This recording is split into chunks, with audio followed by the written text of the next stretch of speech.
বন্ধুরা আমার, লিভাস লিভাস এমন একটা সাবজেক্ট, আমাদের মতো সাধারণ মূর্খ মানুষ লম্বা জামা পরিহিত সেলোয়ার টুপি দাড়িওয়ালা মানুষগুলোকে আমরা অত্যন্ত অত্যন্ত ভক্তি শ্রদ্ধা ভরে কথা বলি চলি।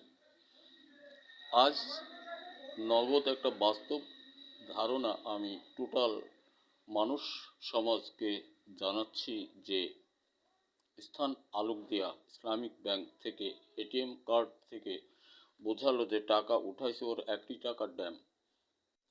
নিদারুণ এক মূর্খতার পরিচয় করে বসে আছি আমি নিজেই। সাধারণ কিছু পণ্য আমার থেকে ক্রয় করে ওই 1000 টাকার নোটটি আমাকে দিয়ে উনি অনেক অনুনয় বিনয় করলেন যে টাকাটি এই ব্যাংক এটিএম কার্ড থেকে তুলেছি, এটা এখানেই আবার ব্যাংক ফেরত নেবে। বন্ধুবর্গ, অত্যন্ত কঠিন কথা।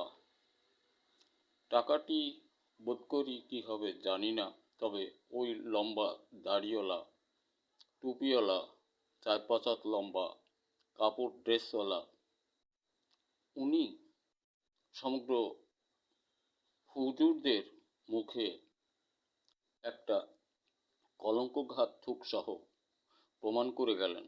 তাহলে বলুন, আমাদের মতো সাধারণ নগণ্য মানুষগুলা কিভাবে চলতে পারি? বোধ করি এই সাজোয়া হুজুরদের কারণে। বাস্তব হুজুর যারা, তাদের মান সম্মান ক্ষুণ্ণ হচ্ছে। এটা আমাদের সাধারণ মানুষের একটা সাধারণ কথা, বা সাধারণ হিসেবে আমরা যেটা বুঝতে পারি, অসাধারণ কাজগুলি ওনারা করে যাচ্ছেন এমন একজাত হুজুর সেজে। তাহলে হুজুরকে, দেখুন এটা একটা বড় প্রশ্ন, তাহলে হুজুরকে, আসল হুজুরকে কাকে আমরা হুজুর বলে আখ্যা করতে পারি? জামাত ইসলামকে? আর অন্যান্য হুজুরদের আমরা যারা আছি তাদেরকে, বা ওই বাস্তব হুজুরদেরকে? হুজুরকে? বিশাল প্রশ্ন।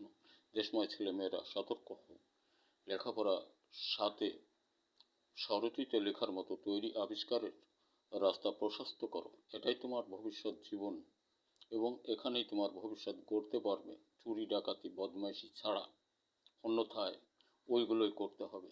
আর দেশময় কৃষক বন্ধু, আমরা অন্ন জোগাতে ভুল করব না, কারণ এই হুজুর সাহেব বলেন, যে সাহেব বলেন, চোর সাহেব বলেন, ডাকাত সাহেব বলেন, যে সাহেবই বলেন, ওনাদের মুখের অন্ন শুধুমাত্র দেশময় বিশ্বময় কৃষকদের হাতে। ধন্যবাদ।